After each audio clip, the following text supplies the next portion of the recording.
प्यारे बच्चों, नमस्कार। आज हम एक नया अध्याय शुरू कर रहे हैं और अध्याय का शीर्षक है परिमेय संख्या। परिमेय संख्या क्या है?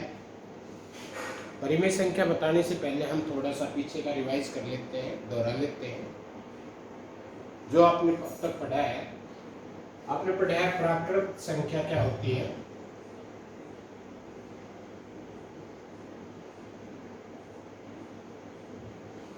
प्राकृत संख्या क्या होती है? वो संख्याएं जो एक से शुरू होती है, 1, 2, 3, 4, 5, 6 एंड सो। यानी कि सबसे छोटी प्राकृत संख्या 1 है और सबसे बड़ी प्राकृत संख्या हमें नहीं पता। इसे हम काउंटिंग नंबर भी कहते हैं। यानी कि गिनती जो हमारी है 1 से शुरू होती है। हम किसी वस्तु या वस्तुओं को गिनते हैं तो हम कहाँ से शुरुआत करते हैं? 1 से। तो इसे हम काउंटिंग नंबर भी बोलते हैं, क्योंकि काउंट करते हैं, गिनना शुरू करते हैं हम 1 से। तो ये है प्राकृत संख्या, 1 से शुरू होकर के अनंत तक जा रही है। सबसे छोटी प्राकृत संख्या 1 है और सबसे बड़ी प्राकृत संख्या हमें नहीं। ये दूसरी जो समूह था वो था पूर्ण संख्याओं का। पूर्ण संख्या, अब प्राकृत संख्या जब हमारे पास थी, हमने गिनती की वस्तु को गिनने के लिए संख्याओं की आवश्यकता थी, तो हमारे पास प्राकृत संख्याएं थी, तो हमें पूर्ण संख्याओं की आवश्यकता क्यों पड़ी? क्योंकि जब हमारी जो बेसिक संक्रियाएं हैं वो है प्लस, माइनस, गुणा और भाग, और इसमें भी बेसिक जो है प्लस और माइनस है। क्योंकि गुणा है वो किसी संख्या का बार बार जोड़ है और भाग है वो किसी संख्या को बार बार घटाना है। तो प्लस और माइनस है। जब हम दो प्राकृत संख्याओं को जोड़ते हैं तो हमें निश्चित रूप से एक प्राकृत संख्या मिलती है। लेकिन जब हम दो प्राकृत संख्याओं का अंतर निकालते हैं तो क्या हमें हमेशा एक प्राकृत संख्या मिलेगी? अगर हम 6 में से 4 घटाएं तो हमें 2 प्राकृत संख्या मिली। लेकिन अगर हम 6 में से 6 घटाएं तो क्या होगा, क्या मिलेगा हमें? ये हमें नहीं पता, क्योंकि अब तक हमने संख्या जो देखी है वो कहां से देखी है? 1 से। कहां से देखिए? 1 से। अगर 6 में से 6 घटा दे तो कुछ नहीं बचेगा, और कुछ नहीं के लिए या एक भी नहीं या कुछ भी नहीं, ठीक है ना, तो उनके लिए हमारे पास कोई संख्या नहीं है, कोई अंक यहाँ पे नहीं है। तो उसके लिए हमें एक और इससे और बड़े समूह की आवश्यकता थी, जिसमें हमने 0 शामिल कर दिया, और ये पहले वाली संख्या इसमें शामिल थी पहले से ही, और इसको हमने नाम दे दिया पूर्ण संख्याओं का समूह। पूर्ण संख्याओं का समूह। उसके बाद पूर्ण संख्याओं का समूह हमारे पास आ गया। फिर क्या हमारा काम खत्म हो गया? अब हमें और संख्याओं की आवश्यकता नहीं है। अब अगर हमने 6 में से 6 घटाया था तो 0 आ गया, और 0 एक पूर्ण संख्या है। लेकिन अगर हम 6 में से 8 घटाएं तो क्या मिले? तो कौन सी संख्या आएगी? यानी कि हम छोटी संख्या में से जब बड़ी संख्या घटाएं तो कौन सी संख्या आएगी? इसको दर्शाने के लिए हमारे पास यहाँ कोई अंक, कोई संख्या नहीं है। तो फिर क्या है कि हमें ये पता चला है कि ये भी जो समूह है ये भी पूरा नहीं है। अब भी हमारे पास ऐसी बहुत सी संख्याएं हैं जो इनमें शामिल नहीं है। तो एक नया और समूह, संख्याओं का एक नया समूह बना, जिसे हम पूर्णांक कहते हैं, इंटीजर। उसमें ये तो शामिल है, ये तो पहले से शामिल है, और इसमें इसके ऋणात्मक शामिल और कर दिए, और ये एक नया समूह पूर्णांक बन गया। अब हम बता सकते हैं कि 6 में से 8 घटाएं, यानी कि 6 है, इसमें से 8 घटाएंगे, 1, 2, 3, 4, 5, 6 और 7, और ये 8, तो कितना है? -2। और ये -2 पूर्णांक है, -2 पूर्णांक है। तो अब हम किसी भी दो पूर्णांकों का जोड़ तो पहले से ही मिल रहा था, अब हम कोई से भी दो पूर्णांकों का अंतर निकालेंगे तो हमें एक निश्चित रूप से एक पूर्णांक मिलेगा, निश्चित रूप से हमें एक पूर्णांक मिलेगा। तो अब क्या ये पूरा हो गया? अब हमें क्या इसके बाद भी हमें और संख्याओं का के समूह की आवश्यकता है? इसके बाद भी क्या हमें और संख्याओं के समूह की आवश्यकता है? इतना हम छठी में पढ़ते हैं, प्राकृत संख्या, पूर्ण संख्या, पूर्णांक। हाँ, इसके बाद भी हमें संख्याओं की आवश्यकता है, और संख्याओं की आवश्यकता है, और बहुत सी संख्याएं ऐसी है जो इन समूह में नहीं है, इन समूह में नहीं है। जैसे अब दो संक्रिया तो पूरी होगी, प्लस और माइनस, यानी कि हम पूर्णांक में कह सकते हैं कि किसी भी दो पूर्णांकों का योग हमेशा पूर्णांक होगा, दो पूर्णांकों का अंतर हमेशा पूर्णांक होगा, दो पूर्णांकों का गुणनफल है वो भी हमेशा पूर्णांक होगा। तो क्या हम भाग में ऐसा कह सकते हैं कि दो पूर्णांकों को अगर हम भाग करें तो निश्चित रूप से एक पूर्णांक हमें मिलेगा? अगर अब हम 8 को 2 से भाग करें 4 मिला, पूर्णांक है। -6 को 3 से भाग किया, -2 मिला, पूर्णांक है। लेकिन अगर हम उल्टा कर दें, 3 को -6 से गुणा करें, भाग करें, तो क्या आएगा? माइनस ऊपर 1 और नीचे -2। तो ये 1/-2 इनमें है नहीं है। इसी प्रकार से अगर 2 को 8 से भाग करें तो 2 एकम 2, 2 चौक 8, 1/4 आ गया, 1/4 भी इसमें शामिल नहीं है। ठीक है, तो अब भी संख्याओं का जो समूह है वो अधूरा है।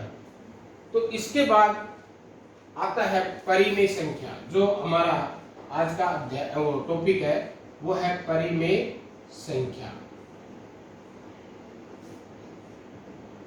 परिमेय संख्या, परिमेय संख्या क्या है?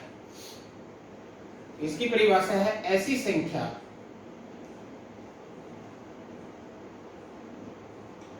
जिसे P/Q के रूप में लिखा जा सके,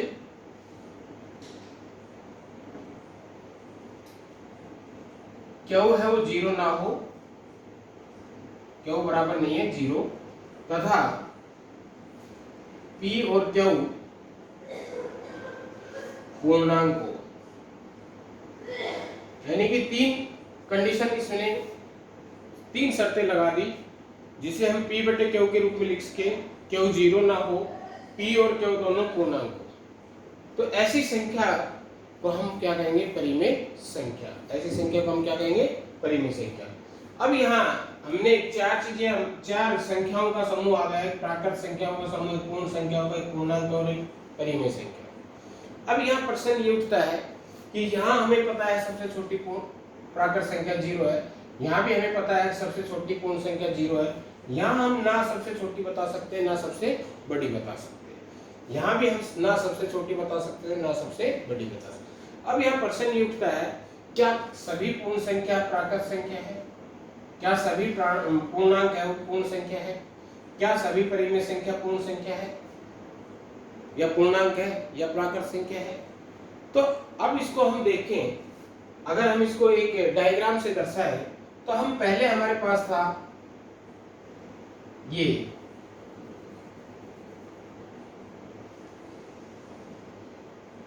और इसमें था संख्या थी हमारी 1 2 3 4 एंड सो। ठीक है, अब ये तो था ही, ये समूह तो है ही, इसमें हमने 0 और शामिल कर दिया, इसमें हमने 0 और शामिल कर दिया। फिर उसके बाद इसमें हमने माइनस की संख्या -1 -2 -3 एंड सो ऑन ये और शामिल कर दी। उसके बाद हमने इसमें ऐसी संख्याएं और शामिल कर दी जैसे जिसको हम P/Q के रूप में लिख सकें, Q 0 ना हो और P और Q पूर्णांक पूर्णांक। तो अब इस डायग्राम को देखने के बाद स्पष्ट रूप से हमें पता चल रहा है कि सभी प्राकृत संख्या पूर्ण संख्या भी है, सभी पूर्ण संख्या पूर्णांक है और सभी पूर्णांक है वो परिमेय संख्या, यानी कि परिमेय संख्या इनमें सबसे बड़ी है और जिसमें प्राकृत संख्या भी समा रही है, पूर्ण संख्या भी समा रही है और पूर्णांक भी समा रहे हैं। पूर्णांक उससे छोटा समूह है जिसमें प्राकृत संख्या और पूर्ण संख्या दोनों समा रही है। पूर्ण संख्या उससे छोटा समूह है, उसमें प्राकृत संख्या ही समा रही है। तो हम कह सकते हैं कि सभी प्राकृत संख्या पूर्ण संख्या भी है, पूर्णांक भी है और परिमेय संख्या में भी है, और सभी पूर्ण संख्याएं पूर्णांक भी है और परिमेय संख्या भी, और सभी परिमेय संख्या न पूर्णांक है वो परिमेय संख्या। लेकिन उल्टा सभी पूर्ण संख्या प्राकृत संख्या नहीं, क्यों? क्योंकि जीरो इस प्राकृत संख्याओं के समूह में शामिल नहीं है। सभी पूर्णांक पूर्ण संख्या नहीं है क्योंकि ये -1 -2 -3 ये इस समूह में नहीं आ रहा। तो इसी तरह से सभी परिमेय संख्या है वो ना पूर्णांक है, ना पूर्ण है और ना प्राकृत है। अब इस डायग्राम से स्पष्ट हो गया कि ये सभी संख्याएं भी परिमेय संख्या है। सभी प्राकृत संख्या देखो उस बड़े डायग्राम में सारी समा रही है, इसमें समा रही है सारी ये। तो इसका अर्थ क्या है कि सभी प्राकृत संख्या परिमेय संख्या है। ये पूर्ण संख्या भी इसमें समा रही है, तो सभी पूर्ण संख्याएं परिमेय संख्या है, सभी पूर्णांक परिमेय संख्या है। तो अब एक प्रश्न ये पूछ लिया जाता है कि जीरो क्या परिमेय संख्या है? तो जीरो परिमेय संख्या है क्योंकि इसको जीरो को हम देखो p बटे q के रूप में लिख सकते हैं। 0/1, जीरो को 1 से भाग करेंगे तो जीरो ही आएगा। यहाँ p है 0 और q है 1, तो इसको हम p बटे q के रूप में लिख सकते हैं। हो गया p के बटे q है वो यहाँ 1 है, 0 तो नहीं है ना, q 0 नहीं है। और 0 और 1 दोनों पूर्णांक है, 0 और 1 दोनों पूर्णांक है, तो 0 भी एक परिमेय संख्या है। तो ये सारी 1 भी, 2 भी, 3 भी, 5 भी, 8 भी, 10 भी सारे परिमेय संख्या है। इस डायग्राम से स्पष्ट हमें ज्ञात हो रहा है। अब एक प्रश्न यहाँ और आता है कि भिन्न और परिमेय संख्या में क्या अंतर है? भिन्न और परिमेय संख्या में क्या अंतर है? क्योंकि भिन्न हम पढ़ चुके हैं परिमेय संख्या से पहले। भिन्न, क्योंकि भिन्न भी इसी प्रकार की होती है, 2/5, 8/7। ये इसे भी हम p बटे q के रूप में लिख सकते हैं। ये भी p बटे q रूप है। जैसे 2/5 परिमेय संख्या है, p 2 है, q 5 है, q 5 है, 0 तो नहीं है, और 2 और 5 दोनों पूर्णांक भी है, दोनों पूर्णांक भी है, तो ये परिमेय संख्या है। लेकिन ये भिन्न भी है। 8/7 ये भी परिमेय संख्या है लेकिन भिन्न भी है। तो अब इसमें देखो अंतर स्पष्ट दिखाई दे रहा है। ये भिन्न भी है, परिमेय भी है, ये भी भिन्न भी है, परिमेय भी है। अब मैं एक और लिखता हूं -3/7, -3/7। तो क्या -3/7 भिन्न है, क्या परिमेय है? अब देखो परिमेय की 3 जो कंडीशन है वो इस पे लागू हो रही है कि नहीं हो रही। ये p -3 है, q 7 है, p बटे q रूप होगा, q 7 है, 0 तो नहीं है, तो ये दूसरी कंडीशन भी पूरी कर रहा है, फिल कर रहा है, q 0 नहीं है। -3 और 7, -3 भी पूर्णांक है और 7 भी पूर्णांक है, तो ये दोनों पूर्णांक में, तो तीनों कंडीशन यहाँ फुलफिल हो रही है, तो ये परिमेय संख्या है। क्या ये भिन्न भी है? नहीं, ये भिन्न नहीं है। अब देखो ये भिन्न भी है, परिमेय भी है, ये भिन्न भी है, परिमेय भी, ये भिन्न नहीं है, परिमेय है। तो इससे ये पता चलता है कि सभी भिन्न है वो परिमेय संख्या होती है, लेकिन सभी परिमेय संख्या भिन्न नहीं होती। भिन्न है हमेशा धनात्मक होगी, परिमेय संख्या है वो धनात्मक और ऋणात्मक दोनों ही हो सकती है, धनात्मक भी हो सकती है और ऋणात्मक भी हो सकती है। तो ये अंतर है भिन्न और परिमेय संख्या में। भिन्न है वो केवल धनात्मक होगी और भिन्न परिमेय संख्या धनात्मक भी हो सकती है और ऋणात्मक भी हो सकती है। और दूसरे शब्दों में हम कह सकते हैं कि सभी भिन्न है वो परिमेय संख्या है, लेकिन सभी परिमेय संख्या भिन्न हो ये जरूरी नहीं है। तो एक अंतर भिन्न और परिमेय संख्या में ये आ गया। अब उसके बाद है परिमेय संख्या को संख्या रेखा के ऊपर दर्शाना। परिमेय संख्या को हम संख्या रेखा के ऊपर कैसे दर्शाते हैं? जिस तरह से हमने पूर्ण संख्या को पूर्णांकों को दर्शाया है, उसी तरह हम परिमेय भिन्न को दर्शाया है, उसी तरह हम परिमेय संख्याओं को भी संख्या रेखा के ऊपर दर्शा सकते हैं। भिन्न को हमने संख्या रेखा के ऊपर दर्शाया है, तो भिन्न और परिमेय संख्या को संख्या रेखा पर दर्शाने में कोई खास अंतर नहीं है, क्योंकि भिन्न है वो केवल धनात्मक जीरो के दाएं तरफ ही रहती थी और परिमेय संख्या दाएं और बाएं दोनों में हो सकती है। तो जैसे अगर हम माइनस के 3/7 को दर्शाएं संख्या रेखा पर, एक हम लेते हैं 4/5, इसको हम दर्शाते हैं, दोनों को संख्या रेखा पर दर्शाते हैं। ये 0 है ना, संख्या रेखा ये 0, ये 1 2 3 4 5, इसी तरह ये -1 -2 -3 -4 और -5 ये है। अब अगर -3/7 ऋणात्मक संख्या है, ये कैसी है? सबसे पहले तो हमने देखा कैसी है, ये ऋणात्मक है।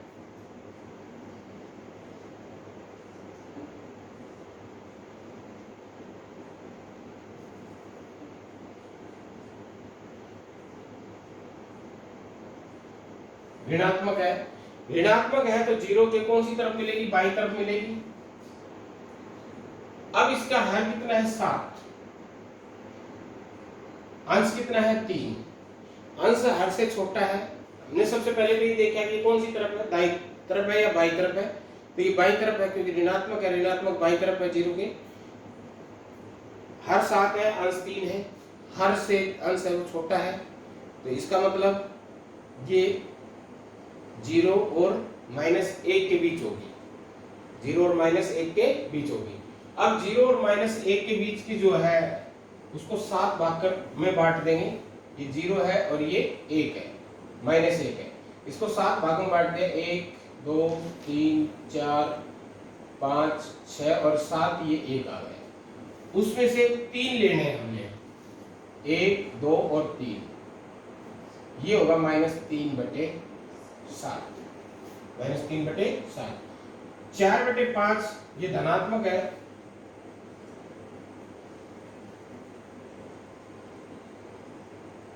और धनात्मक कहाँ होगा? जीरो के दाईं तरफ होगा। इसमें भी अंश छोटा है और हर बड़ा है, तो ये धनात्मक है तो 0 और 1 के बीच होगा। हर कितना है इसका? 5, तो 0 और 1 के बीच की जो इकाई है इसको 5 बराबर भागों में बांट देंगे। 1 2 3 4 और 5वां ये आ गए, 5 भाग हो गए। अक्सर बच्चे गलती करते हैं कि 5 है तो बीच में 5 निशान लगा देते हैं, 5 निशान लगा देते हैं, जो कि गलत है, क्योंकि 6 भाग हो जाएंगे। देखो, एक ये रेखाखंड है, अगर हमने इसके 2 भाग करने हैं तो 1 कट लगाया, 1 भाग 2 भाग। अगर हमने इसके एक रेखाखंड है, इसके हमने 3 भाग करने हैं, तो हम इसमें कितने कट लगाएंगे? 2, बीच में 2 कट लगाए तो 3 भाग हो गए, 1 2 3।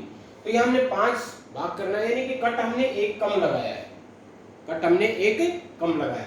तो अगर हमने इसके 5 भाग करने हैं तो 4 कट लगाएंगे, 1 2 3 4 भाग 5 हो गए, 1 2 3 4 और 5, और उसमें से हमने 4 भाग लेने हैं, तो 1 2 3 और ये 4, ये होगा 4/5। इस तरह से हम किसी भी परिमेय संख्या को संख्या रेखा के ऊपर दर्शा सकते हैं। उसके बाद है परिमेय संख्याओं की को मानक रूप में लिखना। परिमेय संख्या को मानक रूप में लिखना। मानक रूप में हम कैसे लिखते हैं? मानक रूप जैसे -35/85, ये कोई एक परिमेय संख्या है, परिमेय संख्या है। इसको मानक रूप में क्या लिखेंगे, कैसे लिखेंगे कि अंश और हर में कोई कॉमन गुणनखंड ना हो, सारा गुणनखंड ना हो, यानी कि कटते हैं तो हम उसको काट दें। जैसे 5 से 18, 5 7 35, 5 एकम 5, 5 नम 45, तो -7/19 ये इसका मानक रूप हो गया। इसका क्या होगा? मानक रूप। और -35/85 बराबर है -7/19। -35/85 बराबर -7/19। ये दोनों बराबर है। इसका मानक रूप ये है और ये दोनों बराबर परिमेय संख्या है, समतुल्य है। कैसी परिमेय संख्या है? समतुल्य परिमेय संख्या।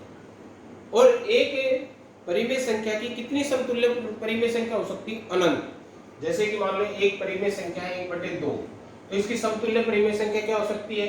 अंश और हर को सेम संख्या से गुणा या भाग करके जो हमें परिमेय संख्या मिलेगी वो इसकी समतुल्य परिमेय संख्या होगी। जैसे 2/4, 3/6, -3/6, -3/6, 4/8, 100/200, 1000/2000 और 500/1000। ये सारी इसकी समतुल्य परिमेय संख्या है।